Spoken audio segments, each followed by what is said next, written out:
YCP నేత సజ్జల రామకృష్ణారెడ్డి మీడియాతో మాట్లాడుతున్నారు. లైవ్ చూద్దాం. ఇంకొకరు చేరారు ఇప్పుడు కన్సర్న్డ్ మినిస్టర్ ఆయన రామ్మోహన్ నాయుడు. తను కూడా అదే అందుకున్నట్టున్నాడు. ఎందుకంటే స్క్రిప్ట్ ఒకటే రాయించుంటాడు కదా, నలుగురు సేమ్ దీని నుంచి వచ్చారు. అందువల్ల శ్రీనివాస్ వర్మన ఆయనకు రాయించినట్లు ఆయన దాంట్లో వచ్చినట్లేదు అనుకుంటా, ఆ మాట అన్నట్లేదు.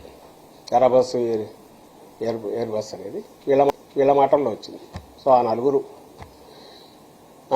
ఈ ముగ్గురు కీలకమైన వాళ్ళు ఎవరైతే ఉన్నారో వీళ్ళ నోటి నుంచి ఒకటే వచ్చింది. ఏంటంటే అసలు ఆ స్టేజ్ కూడా కాదు, నిజంగా ఇంటర్నేషనల్ ఎయిర్పోర్ట్ స్టార్ట్ చేసేటప్పుడు ఆ లెవెల్ ఆఫ్ ఇది ఉండాలి. మీ ప్రజెంటేషన్ కానీ పొలిటికల్ వీటికి రాకూడదు. అక్కడికి అన్నట్టున్నాడు చంద్రబాబు నాయుడు గారు. గత ప్రభుత్వం విధ్వంసం ఇలాంటిది ఏదో వాడినట్టున్నాడు నాకు తెలిసి.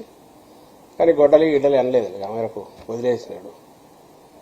లేకుంటే తన ధోరణిలో పట్టింది అదే కాబట్టి వచ్చేవేమో, అది అనలేదు. కానీ మిగిలిన వాటిలో స్థాయి చూస్తే పొలిటికల్ దీంట్లోకి తీసుకురావాలి అనేది కనపడింది.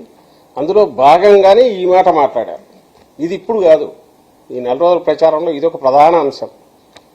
ఎర్ర బస్సు రాదడికి మేము ఎయిర్ బస్ తెస్తున్నాం, ఎర్ర బస్సు రాదడికి మేము ఎయిర్ బస్ తెస్తున్నాం, ఒకటే ఊకదం పడుకుంటున్నాం. సో అందుకోసం అసలు ఏం జగన్మోహన్ రెడ్డి గారు ఎప్పుడు అలాంటి మాట అన్నారా, అనింటి ఏ సందర్భంలో అన్నారు అనేది ఒక్కసారి ముందు నేను ఒక వీడియో ద్వారా ప్రజలకు చూపిద్దామనే ఉద్దేశంతో వీడియో కూడా ఇచ్చాను. శంకర్ అదేబియా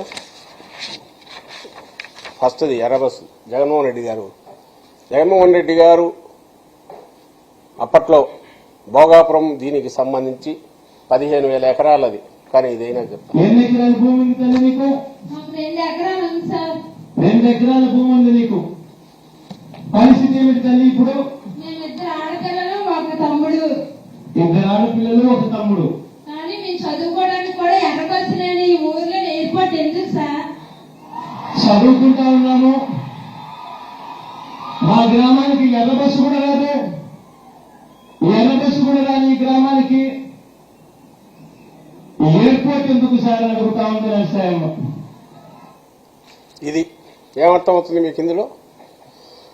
అప్పట్లో 1000 ఎకరాలు భూమి కావాలా, ఇక్కడ ఒక అంతర్జాతీయ ఎయిర్పోర్ట్ అంటే ఒక అంతర్జాతీయ నగరం.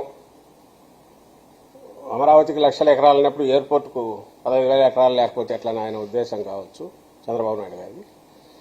సో అని అప్పుడు అంటున్నప్పుడు దానికి సంబంధించి ప్రజల నుంచి నిరసన వస్తున్నప్పుడు అసలు దేనికోసం ఎందుకని మరీ ఇంత అడ్డగోలు దీంతో ఎట్టబోతారు ప్రపోజల్తో.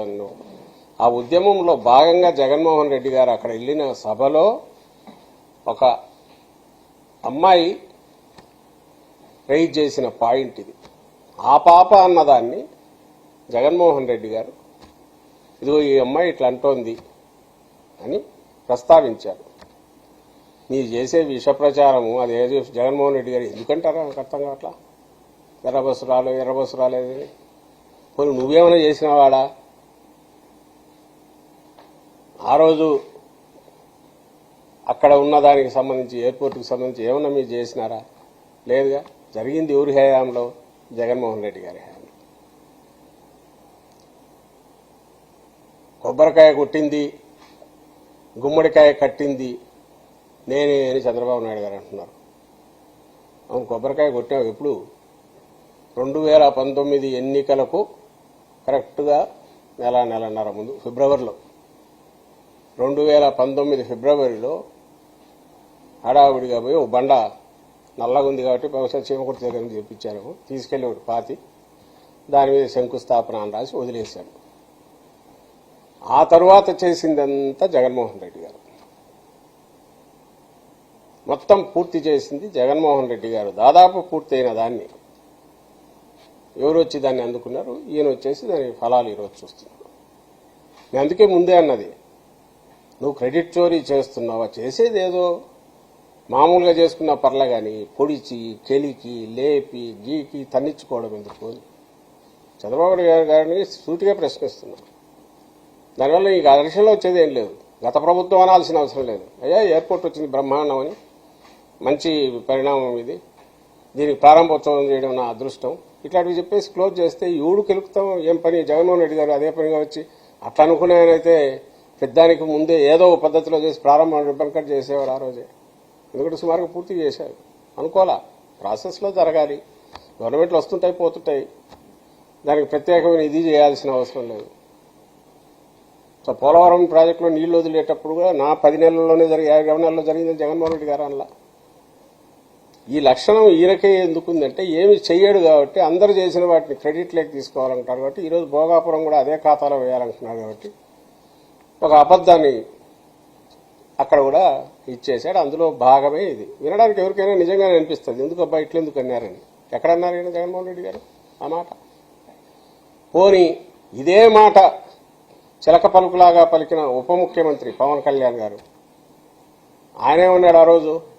ఓసారి విందాం పవన్ కళ్యాణ్ వినండి. ఒక్క ఉపాధి అవకాశం రాలేదు. కానీ ఈ రోజు మీరు ఏదో 1-2 చెప్పిపోతా ఉంటారు. ఎంత గుర్తు తిప్పి పెడితే 5% కూడా మీరు ఉపయోగించలేదు. కానీ భూముల మటుకు ఆ కంపెనీల చేతిలో ఉండిపోయాయి. రైతులు నష్టపోయారు. రైతాంగాన్ని ధ్వంసం చేశారు. పొలాన్ని ధ్వంసం చేశారు. ప్రకృతిని ధ్వంసం చేశారు. మీరు ఎస్సీ సెక్రటరీ మీద ఈ రోజు మళ్ళీ కూర్చొని భోగాపురం ఎయిర్పోర్ట్ చెప్పి ఎయిర్పోర్ట్ ఎక్కడ ఏముంది కొత్త కూర్చొని భూముల్ని తీసుకొని మీ కబ్జాలో పెట్టుకోవాలి తప్ప ఒక్క అభివృద్ధి లేదు. ఏం మాట్లాడతారు మీరు? ఇది మన పవన్ కళ్యాణ్ గారి వాచ ఆ రోజుల్లో మాట్లాడినప్పుడు. ఎందుకన్నాడు ఆ రోజు అంటే, మీరు 1000 ఎకరాలని అంటున్నారు, మొత్తం 1000 ఎకరాలు మీ కబ్జాలో పెట్టుకుంటున్నారు, దాన్ని ఉపయోగించేది లేదు 5% కూడా అంటూ ఎస్సీజెడ్లు అంటూ కంపెనీల చేతిలో పెట్టారు. ఇంకోటి చేసి కానీ ఏం చేస్తున్నారు మీరు? ఆ కంపెనీలు ఏమి కట్టం, లోకల్ వీళ్ళైతే నష్టపోతున్నారని అంటూ భోగాపురంలో కూడా ల్యాండ్స్ అన్ని కబ్జా చేసి మొత్తం ఇచ్చేస్తున్నారు. ఎందుకని ఆ రోజు పవన్ కళ్యాణ్ గారు అంటే ఈ 1000 ఎకరాలు అనేది నిజంగా అన్ని 1000 ఎకరాలు ఎందుకు? ప్రపంచంలో ఎక్కడన్నా ఉందా? లేదు. అంటే అసాధ్యమైనది, అనవసరమైనది పెద్దది ఒకటి పెట్టేసి దాంట్లో వీలైనంత ఎంత దోపిడీ చేయాలా, ఏ రకంగా చేయాలా అనేది చేయడంలో భాగంగా దాన్ని ప్రాజెక్టును అనుకున్నారే తప్ప భోగాపురం ఎయిర్పోర్ట్ పూర్తి చేయాలని ఆయన చంద్రబాబు నాయుడు గారు అసలు అనుకోలేదు. కాబట్టి ఈ హడావుడి చేశాడు. సరే ఎలక్షన్లు వస్తున్నాయి కదా, ఒక ఫౌండేషన్ వేసింది. తర్వాత జగన్మోహన్ రెడ్డి గారు 2020లో GMRతో ఒప్పందం, గ్రూప్తో ఒప్పందం దగ్గర నుంచి ల్యాండ్ అక్విజిషన్, సైట్ క్లియరెన్స్లు, NOCలు, విమానాశ్రయానికి, అంతర్జాతీయ విమానాశ్రయానికి పర్మిట్